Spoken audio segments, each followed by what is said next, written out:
All right, Michigan at Nebraska. Remember the last time Michigan was at Nebraska? That was a great game. That was a great game. In a lot of ways, Nebraska should have won that game. Michigan escaped Lincoln with a win the last time they were there. This is a very different scenario. I feel more confident in this Michigan team than I did in that Michigan team. I feel less confident in this Nebraska than I did that Nebraska. So here comes the number 2 team in the country rolling into Lincoln, and they're going to be 17.5-point favorites. This Michigan team, they're like a boa constrictor. A boa constrictor moves slowly and confidently, knowing that once it gets you in its grasp, it's over. It's over. It's just a matter of time. It will kill you, and it will eat you. Period. And that's kind of how Michigan plays. Think about it. Last week against Rutgers scored, it felt like, it was the opening possession. They get that little, slant pass, missed tackle, touchdown. And you're like, ooh, maybe Rutgers has something. Rutgers has played Michigan decent in a few occasions over the last 4 or 5 years. Maybe they've got something. Maybe Michigan's going to sleepwalk. And then it's not like dominant over the next quarter and a half, even 2 quarters. But Michigan never panics. Why? Because they're going to eventually win. Because they're slowly moving in and squeezing the life out of the opponent. That's what they do. They are so confident in their style.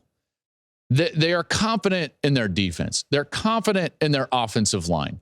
Those 2 areas generally don't have bad days.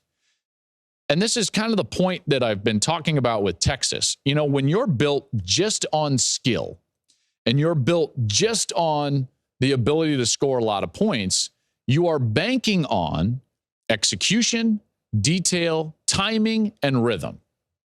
Those things can have a bad day. They just can.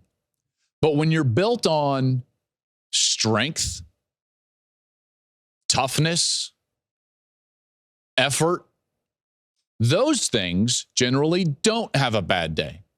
That's why great defenses very rarely get beat by bad teams. Think about this. This is why Michigan has been so consistent over the last couple of years. They can run it. They can defend. Right now, they are the number 1 defense in the country, scoring defense-wise, giving up 5.8 points per game. Have not allowed more than 7 points. They can run it and know that their run game style and the physical nature of that style will eventually pay dividends. It's a body blow style. That pick 6 from Mike Sainristil, by the way, last week, that was epic. This is a guy that I really love. This is why Alabama and Georgia never lose to bad teams. Why? Because they're built for the line of scrimmage and on defense. Now, while their offenses can go above and beyond and can score, now maybe not Bama this year, but you know what I'm saying. Like we saw Georgia go up there. This is why those teams are so consistent. This is why Michigan is so consistent. So when you look at Nebraska, Nebraska doesn't have much of a chance in this game because generally speaking, Michigan does not lose to average or bad football teams. You've got to have a great team. You've got to have an ability to really threaten them from your offensive standpoint. You've got to have the ability to make them panic a little bit. And once they panic like TCU did last year, then they start getting out of character. And once they break out of their mold and their blueprint, that's when turnovers arise. And then that's when you can possibly sting them and get them. Now, Nebraska has won their last 2 games. They did make a quarterback change. They went with Henrik Hagberg at quarterback, and he's been a real run threat for them. Now, they don't throw the ball very well, but Hagberg went for 109 in his first game as a runner, his 157 last week on only 19 carries. And here's the key part, is that Jeff Sims early in the season against both Minnesota and Colorado was a turnover machine. Hagberg has not been a turnover machine. He's only turned it over 1 time in those 2 starts.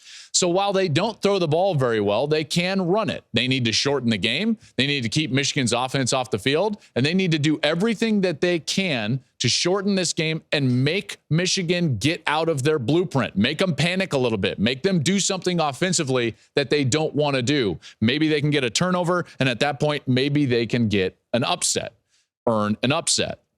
They do have a good run defense. This is going to be Michigan's toughest test by far so far in this season. They're going on the road for the first time. They're facing a run defense that's second in the country, allowing just 46 yards per game on 1.8 yards per carry.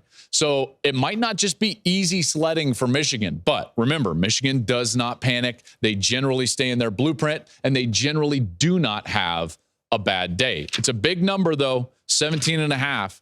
It wouldn't shock me. It wouldn't shock me if Nebraska was closer than that 17.5.